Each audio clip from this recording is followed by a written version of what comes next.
Ever wondered how your phone just knows to turn off its screen when you put it to your ear? Or how your car spots another vehicle in your blind spot? Well, the answer is all around us, in this invisible world of tiny components that act as the eyes, ears, and, well, the nerves of our technology. Today, we're going to pull back the curtain on sensors, the hidden senses of our modern world. Let's just dive right in with something we all see every day, a modern car. I mean, it is so much more than just an engine and some wheels. Just look at this thing. It's basically a rolling computer network. You've got sensors watching the driver's eyes for drowsiness, sensors on the wheels measuring speed, monitors for tire pressure, and radar systems for cruise control. It's this complex, totally invisible safety net, and it's all powered by sensors. Okay, so we see them in action in this incredibly complex system, which kind of brings up a pretty basic question. If we strip it all back, what actually is a sensor? At its absolute core, the definition is beautifully simple. A sensor is just a device that can detect something, a signal or a stimulus from the environment, and then react to it. And that something could be almost anything you can imagine: light, heat, pressure, magnetism, you name it. To really get this, let's look at one of the oldest sensor systems on the planet, a human being. In this classic setup, you have an operator who's literally just watching the water level in a tank. His eye is the sensor. It's detecting the stimulus, the water level, and his brain processes that info to decide, hey, should I open or close this valve? It's a perfect, really simple analogy for how pretty much all sensors work. But here's the crucial difference, right? The operator's eye sends a signal to a human brain. A tech sensor, on the other hand, needs to talk to a computer. And to do that, it has to translate everything it perceives into the one and only language that all machines understand: electricity. So this big translation job, that's handled by a component called a transducer.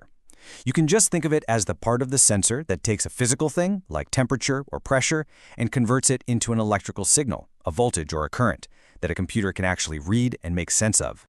So the really important thing to remember is that a sensor never works alone. It's always the very first link in a chain.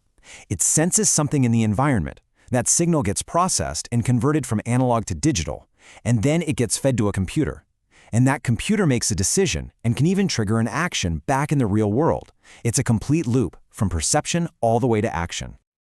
All right, now that we've got the fundamentals down, let's check out a real-world case study. We're going to see how this really fascinating principle of physics, the Hall effect, lets a device you use every single day sense the world around it. So, if you've ever used a map app on your phone, you've used a Hall effect sensor. It's wild, but these tiny little components are sensitive enough to actually detect the Earth's magnetic field. That's how your phone knows which way is north. It's literally your digital compass. And they're definitely not one size fits all. They can be designed for totally different jobs. An analog sensor, for instance, can measure the strength of a magnetic field, kind of like a dimmer switch. A digital one, on the other hand, is more like a simple on-off switch, just turning on or off when a magnet gets close enough. And that simple on-off capability, it leads to some really clever designs. So let's just chew on this for a second. How could you use that simple magnetic switch we just talked about to build a system that measures how much liquid is in a tank? And boom, here's the solution. It's so elegant, I love it. You just put a magnet inside a float. So, as the liquid level rises, the float comes up with it. The moment that magnet gets close enough to the Hall sensor at the top, the sensor detects the field and sends out an electrical signal. You get a full tank alert. It's a simple, super reliable, and totally non-contact way to measure something. Okay, so that's a fantastic example of sensing with magnetism. But now let's switch gears and explore another fundamental force of nature: light. We're going to see how optical sensors use it in equally clever ways. Now, optical sensors have some huge advantages going for them. For one, they're often really simple in their design. They can work over long distances, and maybe best of all, they couldn't care less about the stray magnetic or electrostatic noise that can sometimes mess with other types of sensors. And yep, just like that Hall sensor, you've got one of these in your pocket right now. This quote is describing the proximity sensor in your smartphone. The one that detects your face and turns the screen off during a call. It's a tiny little system with an LED that shoots out light and a photo detector that looks for the reflection. Now this is where it gets really cool, because we can use the same principle to detect liquid. Look at the image on the left. You've got this prism-shaped sensor just sitting in the air. A little light beam inside hits the surface and is completely bounced back to a detector. It's a physics principle called total internal reflection. But now look at the right. The second liquid touches that prism, the physics changes, and poof, the light escapes into the liquid instead of reflecting. The detector sees the light vanish and sends a signal. Just another incredibly clever trick to make a machine sense the world. So the big takeaway here is that these little components, they're not just isolated gadgets.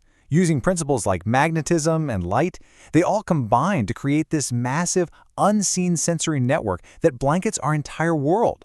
Let's zoom back out and see how big it really is. And just look at the sheer breadth of where these things are used. I mean, we're talking agriculture, for monitoring soil and crops. We already saw automotive, making our cars way safer. Civil engineering, to watch the health of bridges. And that's just scratching the surface. They're in your washing machine, in critical medical equipment. They're used for environmental security, manufacturing, the military, scientific measurement, and yeah, even in kids' toys. They are absolutely everywhere. And just think about what they can detect. It goes so far beyond just position and light. They can sense acoustic stimuli, sound waves, mechanical forces like pressure and vibration. They can sniff out specific chemical compounds, sense electric and magnetic fields, measure radiation, and feel thermal energy or heat. We've basically given our machines a complete sensory palette. So, if there's one thing you take away from all this, it should be that sensors are truly the sense organs of our technological world. They are the bridge between the physical world we live in and the digital one we've built, allowing our machines to finally perceive, understand, and interact with reality.